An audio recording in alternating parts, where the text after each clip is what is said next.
Thank you for coming to visit me for a walk in the garden.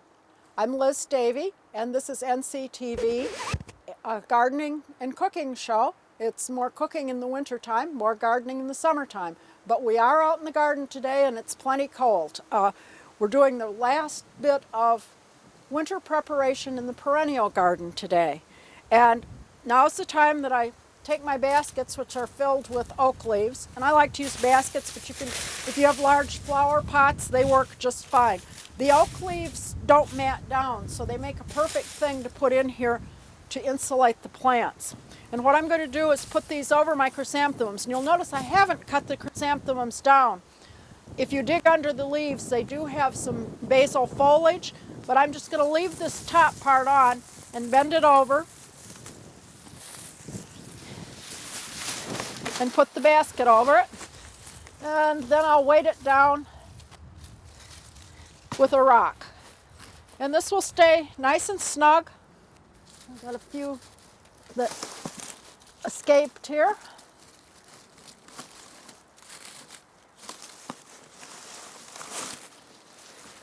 It'll stay nice and snug until spring. I'm going to do the same thing with this lavender plant. Lavender's fairly hardy, but it seems to do better if I do cover it in this fashion. It prevents some of the freezing and thawing. Our ground on top has frozen at this point. And again, we'll put a nice rock over the top. You'll notice we still have a few things for winter interest in the garden, and we can pick some of these for our Christmas decorations. I will continue picking them and using them as we put them in various arrangements. Also, you'll notice the peonies or the poppies, oriental poppies, still have nice green foliage. The grape hyacinth foliage is still there as well. Most everything else has died down. The other thing I want to do is prepare my roses for winter. I did not trim my roses back for about the last month and a half, so that they could get ready to acclimate to the cooler temperatures. Now I'm going to take a bucket of compost and just pour some compost around each one.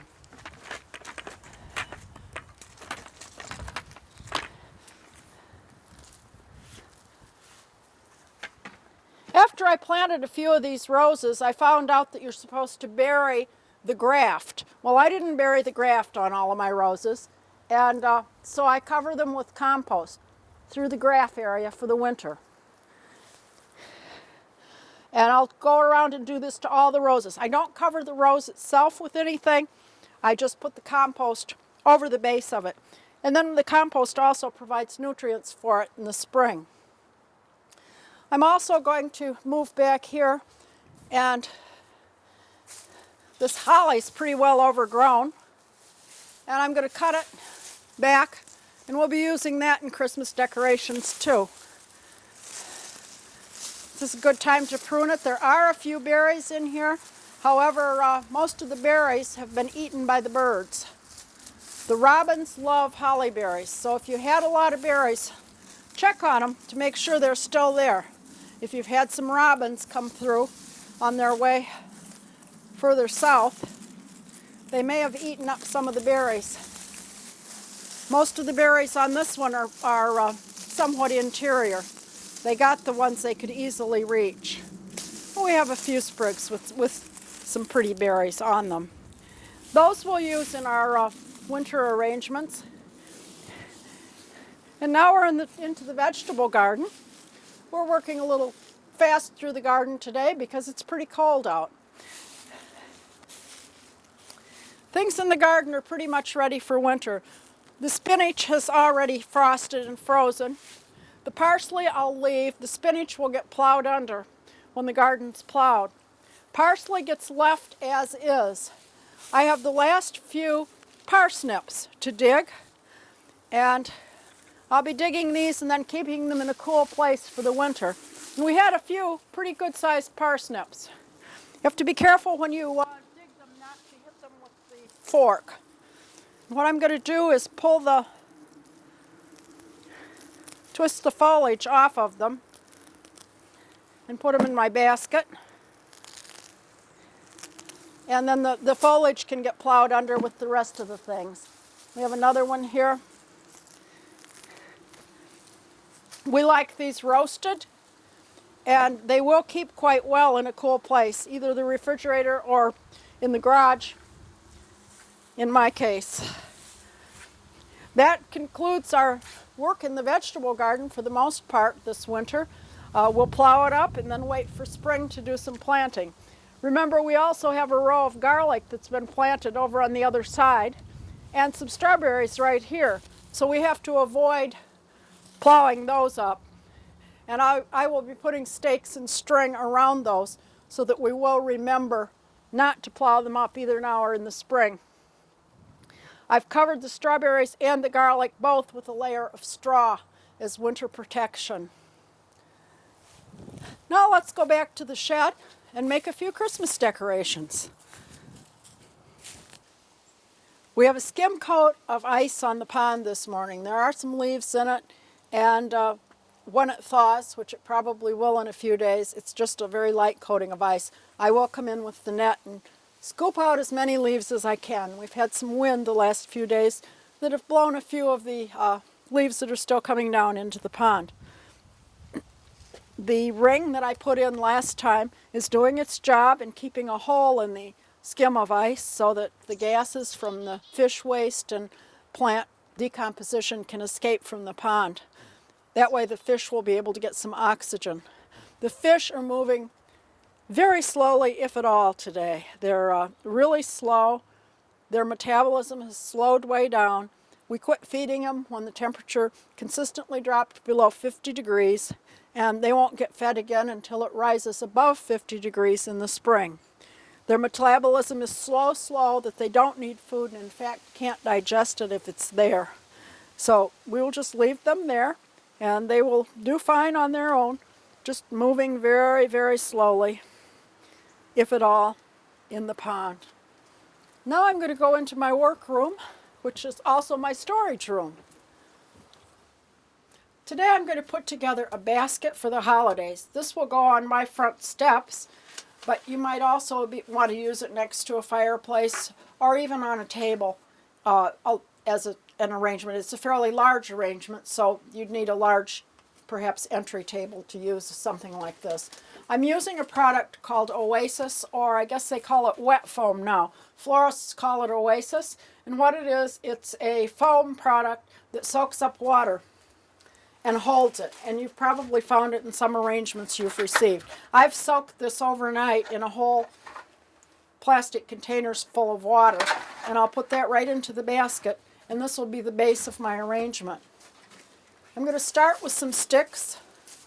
These are sticks that I picked outside, and these will form the top of the arrangement, and maybe one more. These have a nice reddish color that I like. And the thing is, once you take something out of the Oasis, you should recut the stem.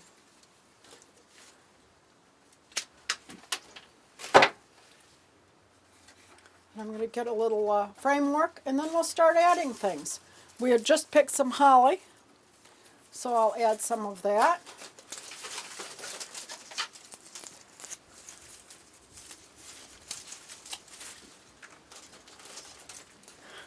And we'll add this one down at the side. Maybe our berries will show.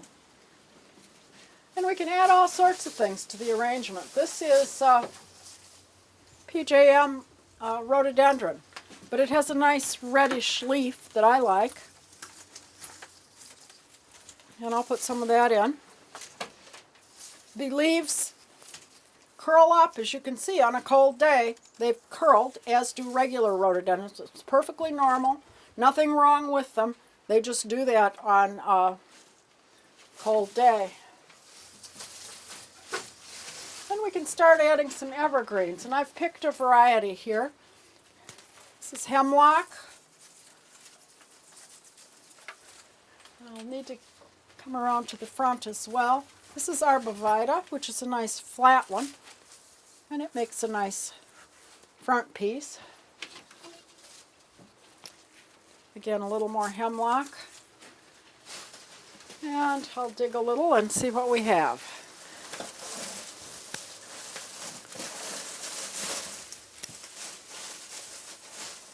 I do have some more holly and some white pine sprigs. This is a good time to trim your evergreens. They're finished with their growing, and it's a good time to shape them up and get some greens for your holiday arrangements. You can make this arrangement one-sided so that it just faces front,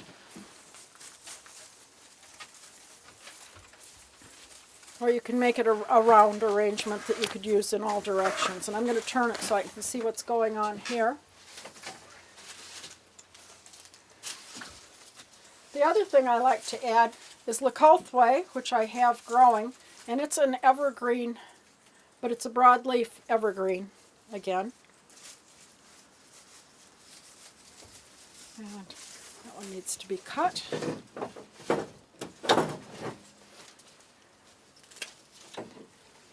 And we'll just cut stems and add them. We don't want to see that oasis when we're finished. We want it to be completely hidden.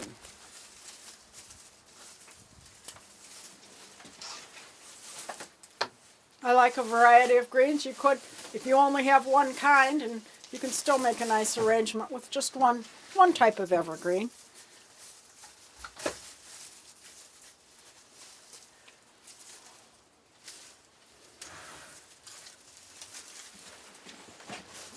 We have a little more pine down here.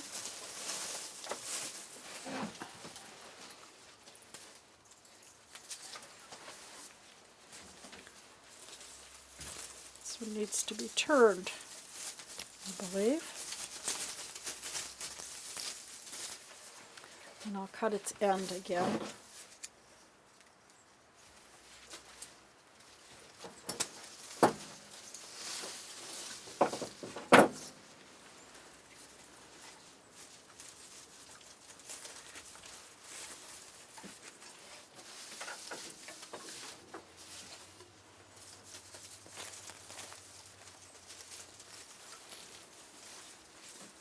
Okay, we have some twigs in there and a few other things and some evergreens.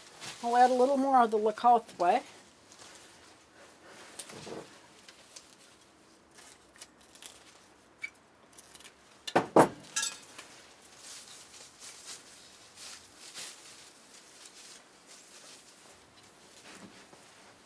Other things that you could possibly add would be some of the grasses. Plumes.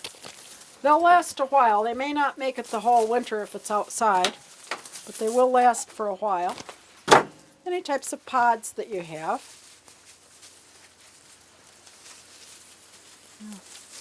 Find a spot in here.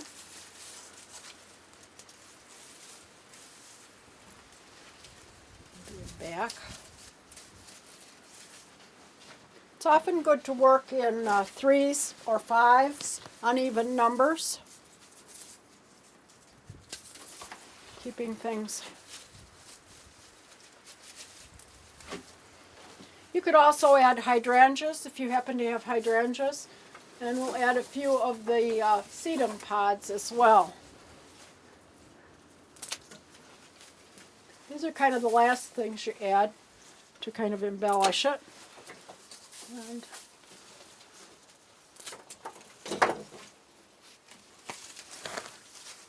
find where I want these.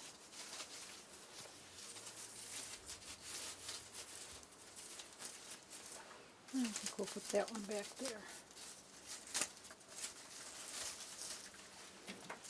And then maybe one in here.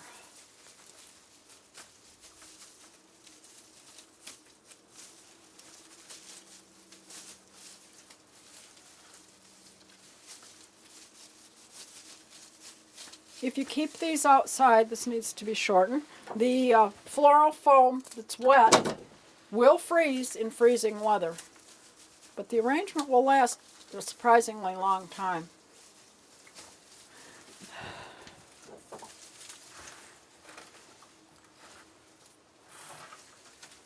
And maybe we need another sedum pod over on the edge.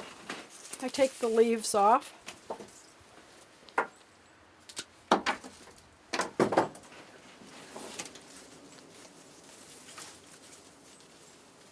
And I guess right here is where it needs to be. Okay, we have the beginning of arrangement. Now we need to add a little color, and I use fake berries. And the reason I use fake berries is because the birds tend to eat them if I use real ones. So I will put in a couple stems, and they need to be trimmed. Use a pair of wire cutters to trim these.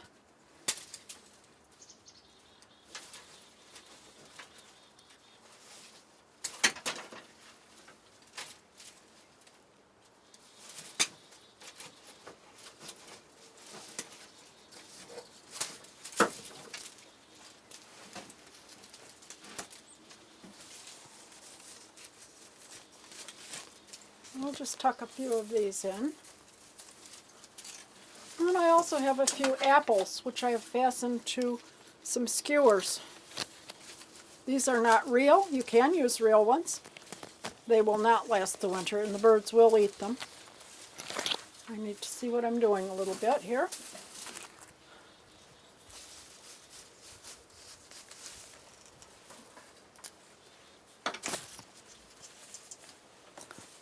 And probably another one down here.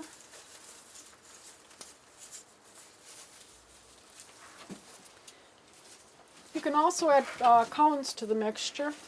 I have a variety of pine cones.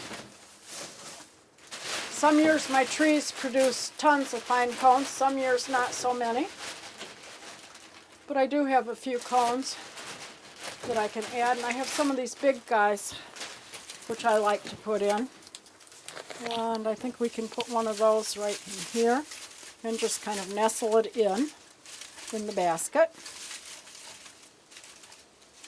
These may close up if they get wet, so I would keep this in a drier place and probably add a few more berries of some sort. I have some other strands of berries here. I think we need one in back. Then the last thing we need to do is put a bow on it, and I do have some ribbon, and I'll move this up a little bit, and oops, we lost our pine cone. This is something you kind of put in later on. Just kind of nestle it in, or you can fasten it to a skewer or a pick to put in the arrangement. I've got my ribbon, and this is wired ribbon, which is easier to work with. And I will start and then give the ribbon a twist and keep going that way, trying to make my sides equal.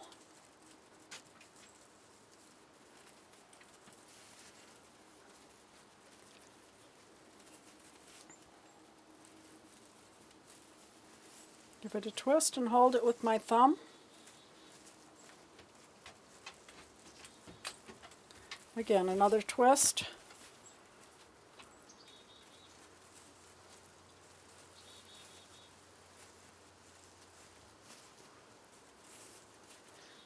And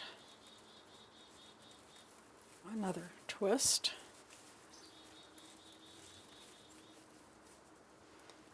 I've already cut the ends, and I will use a piece of wire, which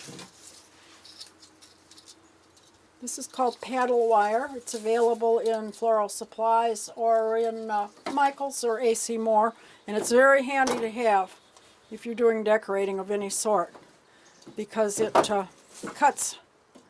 It's a fine wire that works very well, and you'll find it on most of the bows that come on things.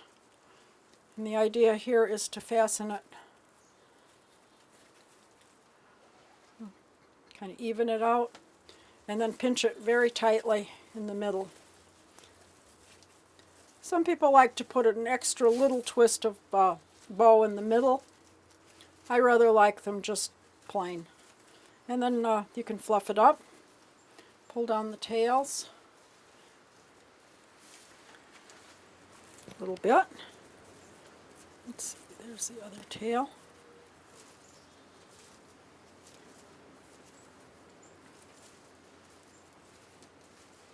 And I'll add that to the top of the basket. And there it's ready to go on my front step or on my front bench.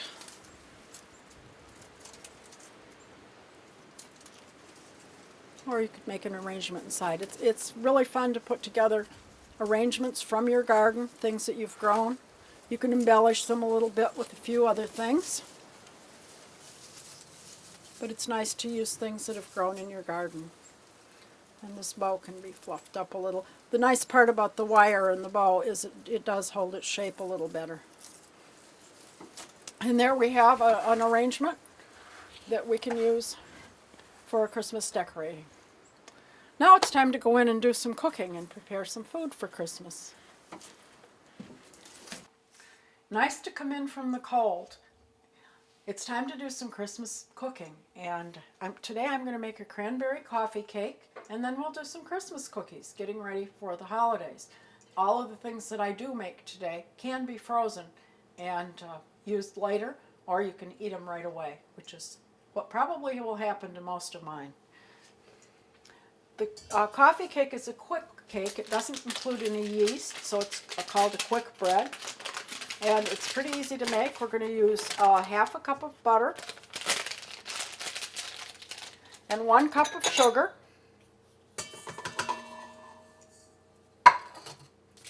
And we'll mix that well.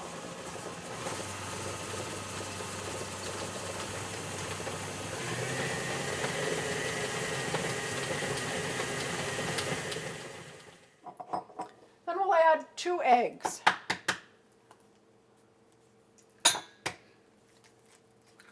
Mixing butter and sugar in that fashion is called creaming, and you want the mixture to be very light and creamy.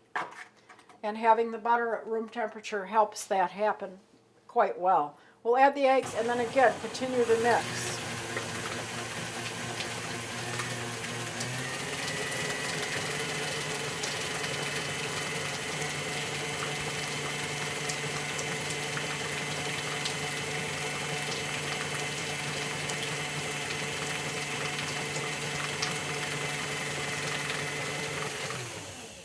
I'm also going to mix in a teaspoon of vanilla extract. It's worth it to buy real vanilla extract and find one that you really like the flavor of. Vanilla, the artificial vanilla does have a flavor. They use it in many of the commercial baked goods, but once you start using the real thing, you'll be very happy with the quality of your baked goods. Artificial is cheaper, but it just doesn't have the same flavor. Now I have 2 cups of flour, 1 1/4 teaspoons of baking powder, a 1/2 teaspoon baking soda, and a 1/4 teaspoon of salt. And I'm going to mix that slightly and start adding it. We're going to add it alternately, and when you add something alternately, I'm going to add it alternately with 1 cup of sour cream. And to add alternately, you start and end with the dry ingredients, using your wet ingredients in between. So we'll just mix that until it's just mixed in. You can mix butter, flour, or butter, sugar, and eggs all day long, and it won't make your product tough. But once you add the flour and start developing the gluten in that flour, you can get a tough product. This has enough fat that probably won't happen with extended mixing, but you still just want to combine it well. And again, we'll add another bit of flour.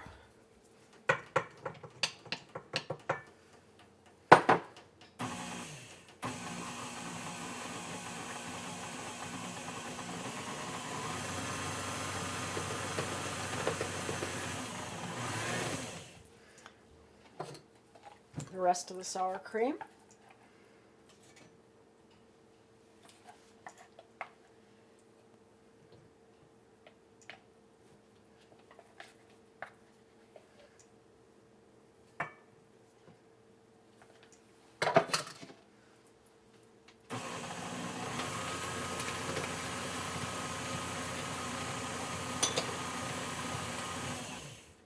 And the rest of the flour.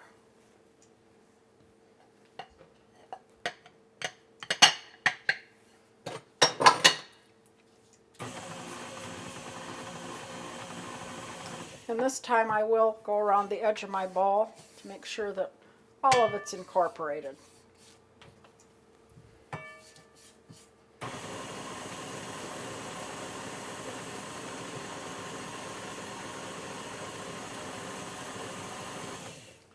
And there we have our coffee cake batter.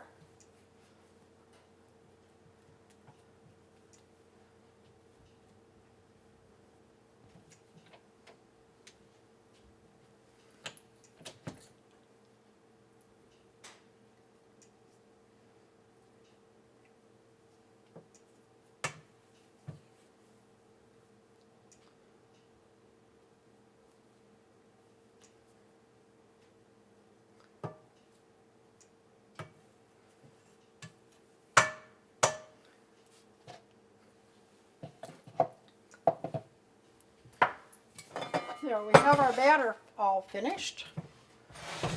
Now we need to prepare the pan, and this is a spring-form pan. It has a spring on the side, and it closes tightly in the bottom. The bottom piece fits inside. And I'm going to grease that well all the way around. And I'm using vegetable shortening. Crisco is a common one. And one of the things about Crisco that it also does, if you've worked outside and been working with evergreens, you know you get the sticky stuff all over your hands, the pine sap, especially if you work with pine cones, fresh pine cones. Crisco will take it off your hands. Just massage it into the pine sap and then wash with soap and water, and the pine sap just comes right off. So I think any grease or oil will work, but Crisco works really well in getting the pine sap off of your hands.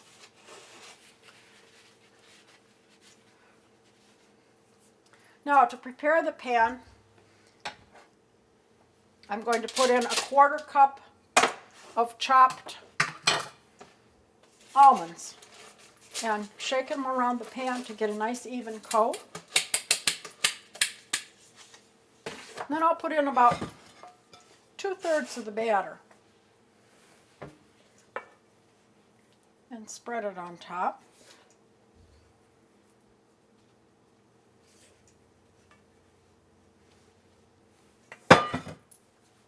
Because of the baking powder and baking soda, again, because we have an acidic ingredient, the sour cream, our recipe includes some baking soda.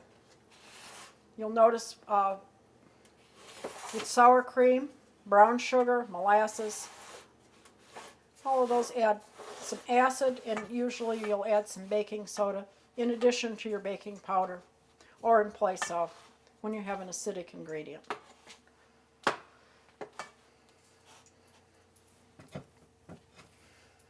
I'm going to spread this over the base of the pan.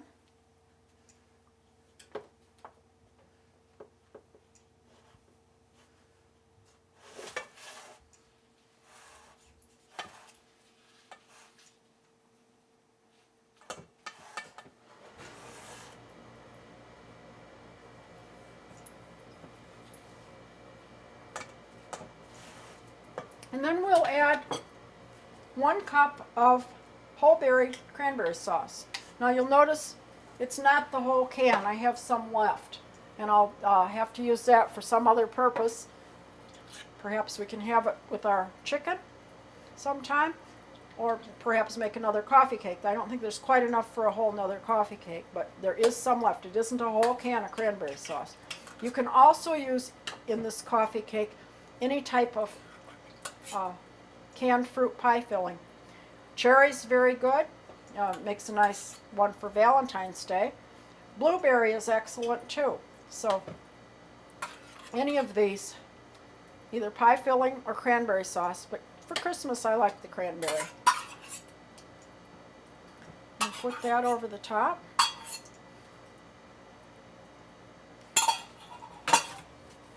And then we're going to add some batter on top. And I add it in little bits, and then we'll kind of spread it out so that it cooks together.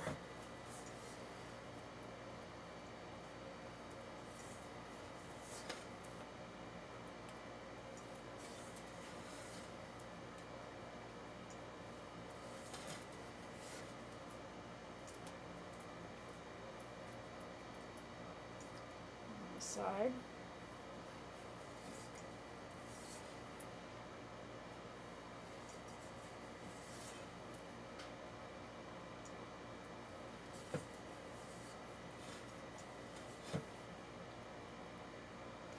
I left a little bit around the rim so that the cranberry wouldn't stick. It will spread out when it's cooked.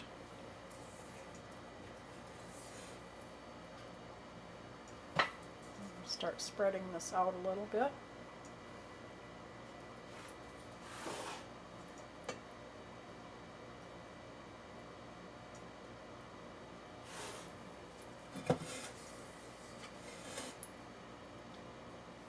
And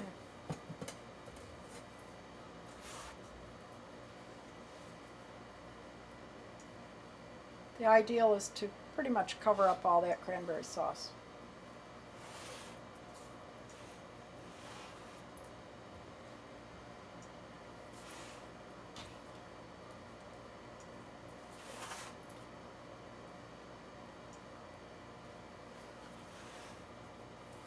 A bit left, and we'll fill in some of the areas that need it.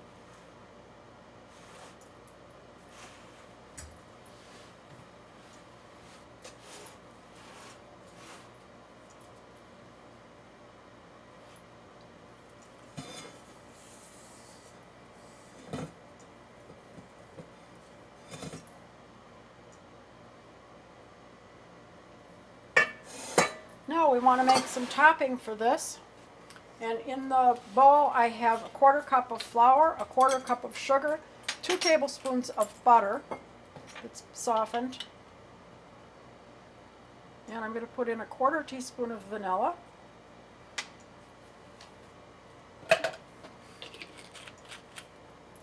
And another 1/4 cup of almonds. So we have almonds on the top and the bottom of this particular coffee cake. And then I'm going to mix it to make some crumbs. And I'll use my fork.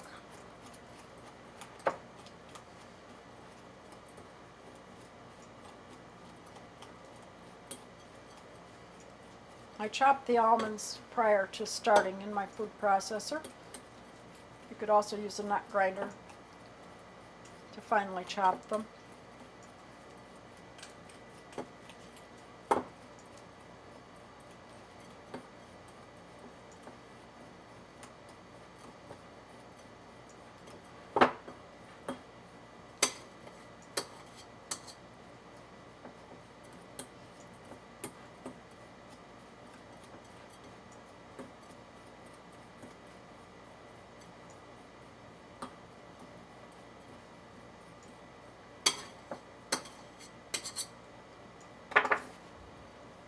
And then this mixture sprinkled over the top.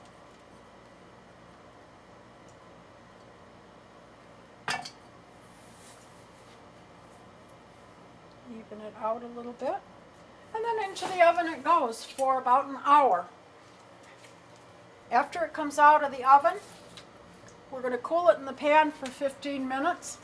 Had to check that on my recipe. And then we can either serve it or freeze it for future use and then thaw it later if we want to serve it later.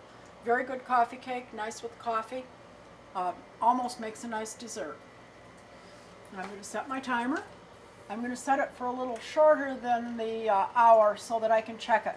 If it happens to be browning too fast, I'll put a piece of foil over the top.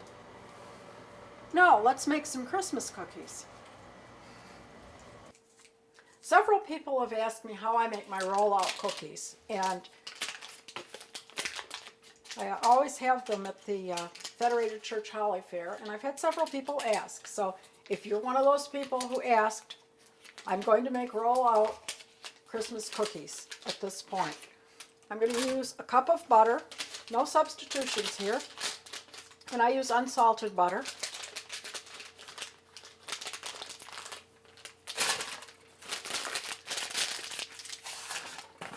And then I'll add a cup of sugar, and again, cream that together.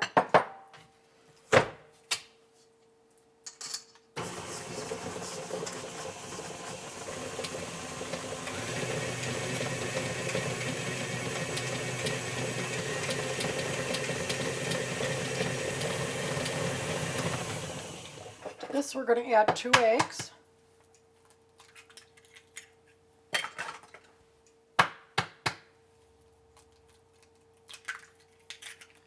And continue mixing. And again, I need to use the spatula during this process so that everything's incorporated well.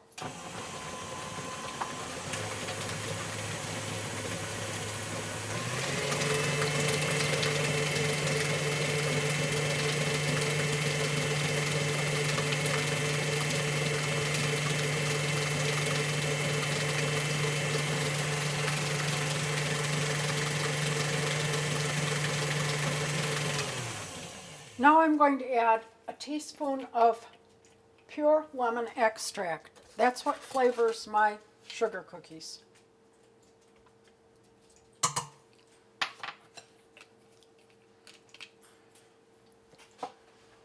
Mix that in. Half a teaspoon of salt.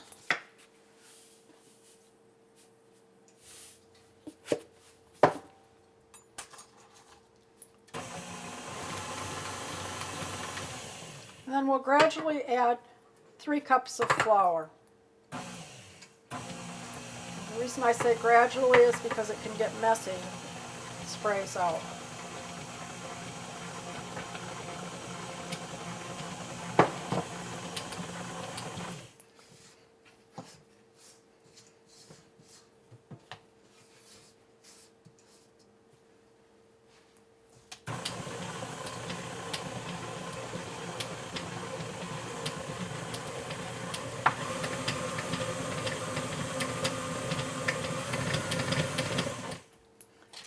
This makes a dough that's about the consistency of Play-Doh, and it should come off the beater.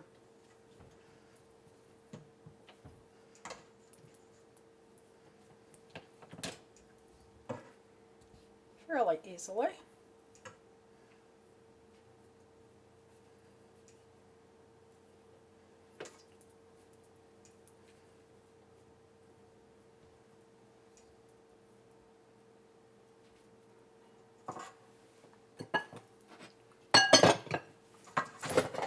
Now I'm going to take this dough out of the bowl,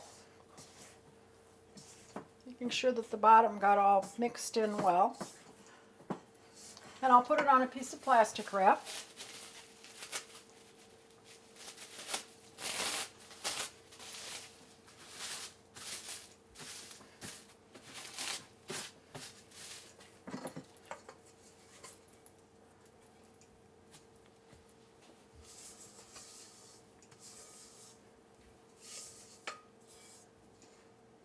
Again, you can see the consistency is very much like a Play-Doh.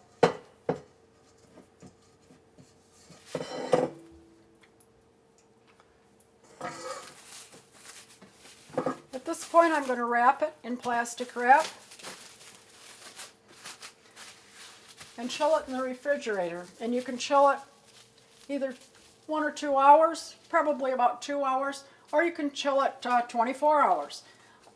There is no leavening in this dough. You'll notice there's no baking powder, no baking soda. These are going to be very flat cookies that won't spread, but they do hold their shape well. We'll keep those in the refrigerator for now. And then when I'm ready to cut them out, I can take it out and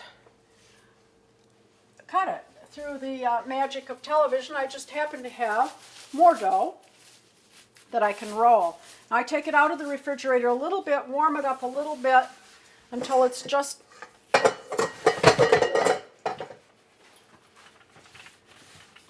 a bit pliable.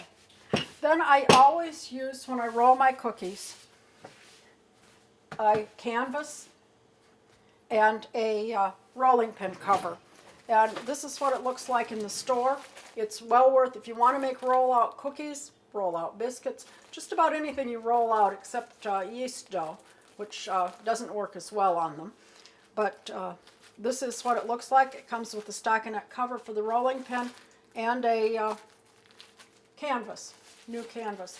These wash and dry very nicely, and you can have a fresh one each time. On this I will use some flour, and you rub the flour into the canvas and then roll the rolling pin on it slightly. This is the secret to thin cookies.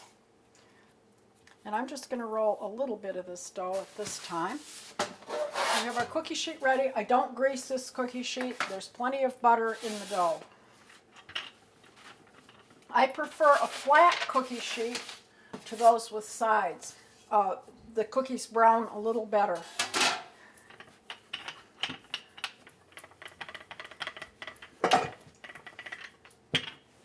We'll roll it and turn it a little, but you can see it's not sticking at all, and I can get it very thin.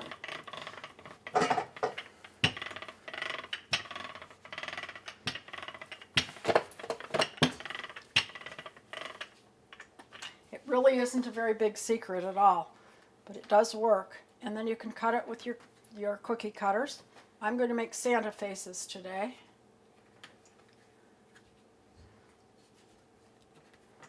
And you'll notice the cutter doesn't stick. If it does, you can just wipe it in a little of the flour that's on the canvas. Again, you don't want much flour on the cookies. That will not be good and can make them tough.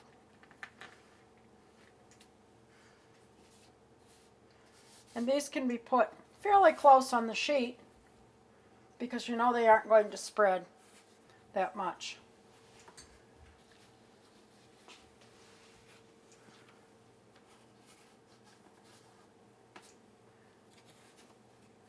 Got one more guy out there.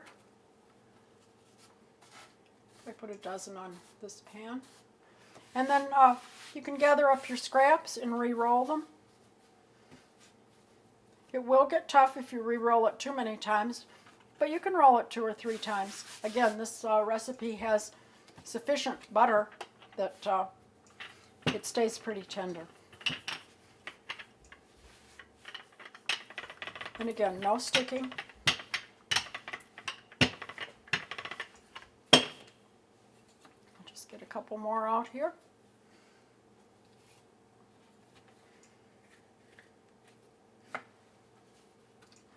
These will go in the oven now at 350 degrees, and they'll only take about 6 minutes. You might want to watch them closely if you don't know what the temperature of your oven is accurate.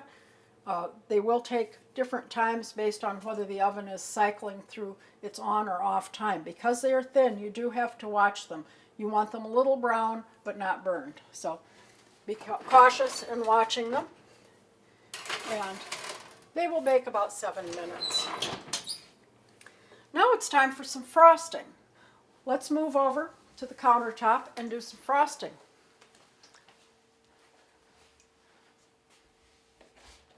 I just happen to have some Santa faces.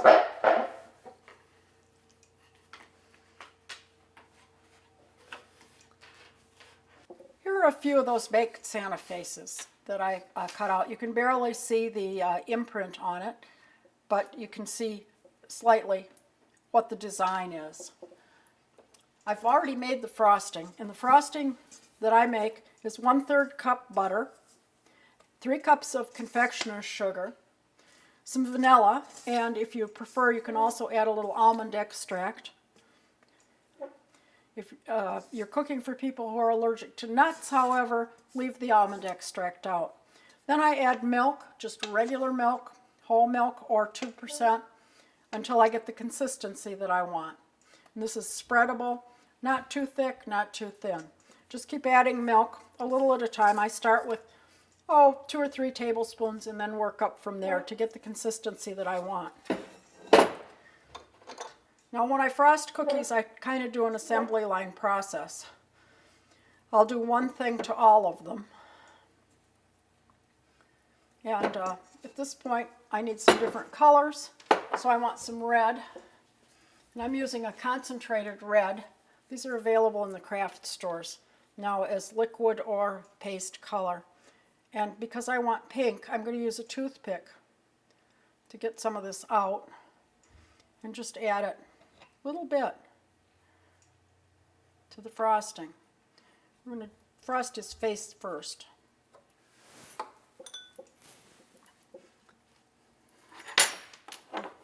And I'll mix it, and I should get a pink frosting. And I'm going to go down the line, and if I had 2 dozen of these, I'd do the same thing to each of them and just frost the face portion.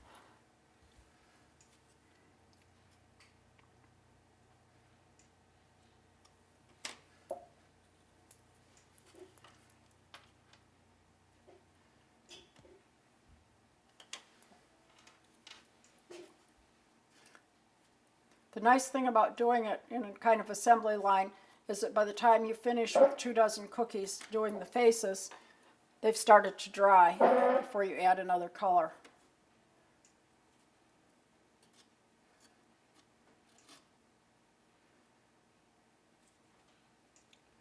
So I've done the pink face, and now I will add some eyes. And I'm using just little purchase decorations for those. I tend to use the blue and the purple and the green for the eyes. And we'll put green eyes on that one.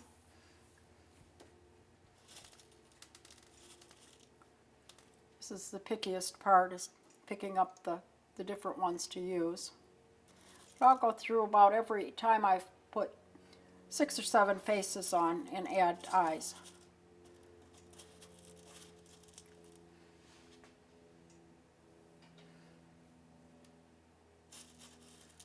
These are multicolored things. If you could get all green or all red, it would be nice, but they don't come that way, so I pick out the colors. And then we'll use the other colors on something else. So there we have his eyes on. And finding something red for mouths is a little difficult. There are red dots in here, but they're kind of small. So what I've been using are upside down red hearts. So we'll give each one a mouth.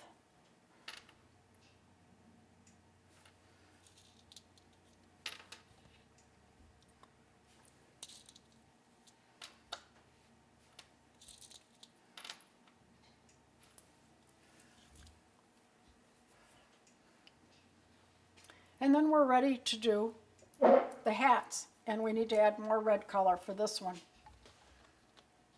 And for this, I will shake in a few drops.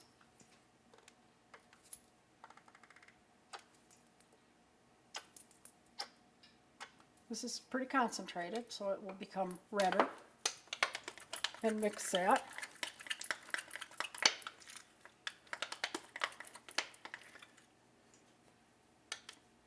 And I'll go down the line and give the Santa a red hat. I could have added a little more color, but I'm going to put a little red sugar on it so it'll all work out.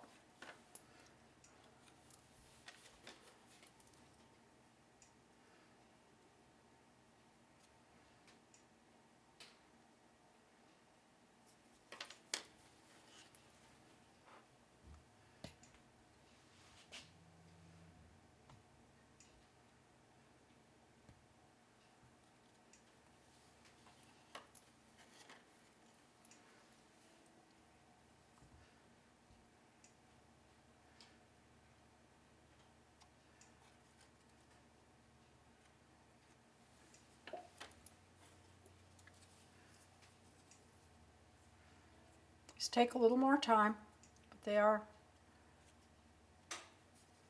definitely Christmas cookies. Now I will add a little red decorating sugar, and I like to just put it in my fingertips so that I don't give him chicken pox on the way through by getting it all over his face, rather than trying to sprinkle it out of the container.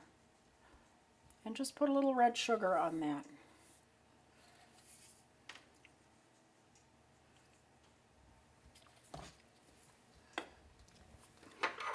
Now we're down to the beards.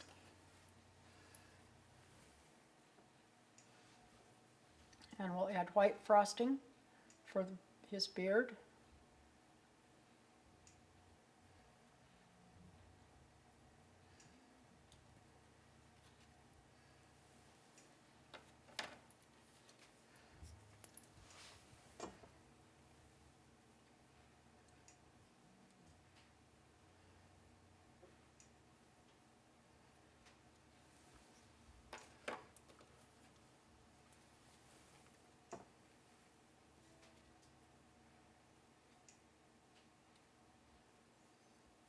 I leave that a little fluffy. The frosting will dry hard. Not tooth-breaking hard, but it will be firm enough that you can stack these cookies in a container once they dry. I put wax paper between layers of cookies that are frosted. Actually, most cookies I'll put wax paper between the layers as I store them, either in the freezer or just for storage. Now to finish the beard a little more, I have what's called edible glitter. It's a gelatin product actually, and I'll just sprinkle their beards with a little bit of it. This adds a little sparkle. It's also nice on frosted snowmen. It just adds a little finishing sparkle. One more thing you can do, they can be done if you prefer, but you can also use it either a toothpick or a decorating bag with frosting in it to add eyebrows and a mustache. Again, a toothpick will work. It's a little slower. A decorating bag is a little faster, but if you don't have one, a toothpick works just fine.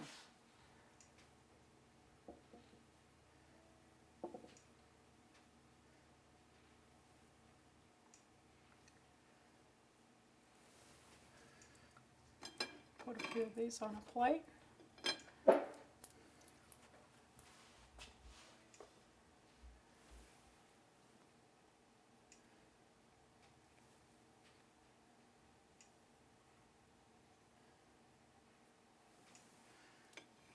There we have roll-out cookies, frosted roll-out cookies, always popular at Christmas. And these are some of the tricks I have. Now, I have another cookie here that I'm going to also frost. These are quicker. These are peanut butter chocolate cookie drops, and they were just rolled into balls and baked. I found that it helped if I flattened it a little before I baked the cookies. And now I'm going to make melted snowman cookies out of them. This is an idea I found online, and I thought it was a good one. I'm just going to put some white frosting on each of these.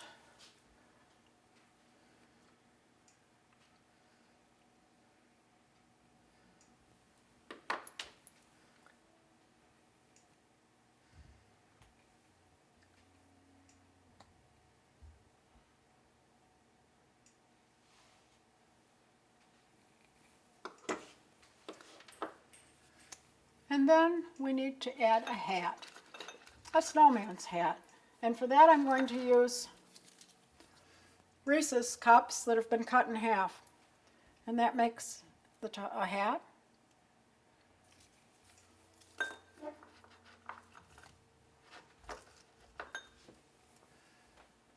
Do I have it right? I guess I do. That one was, you want it that way, yeah.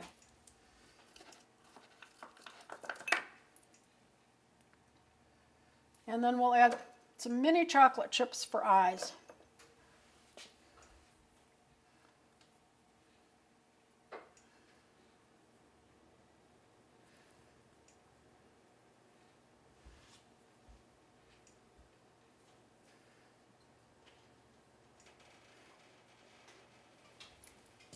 And the finishing touch will be a carrot nose, and I've used these have orange sprinkles in them. And we'll pick out the orange ones and add a carrot nose. These are pretty easy to do. And there you have melted snowman cookies.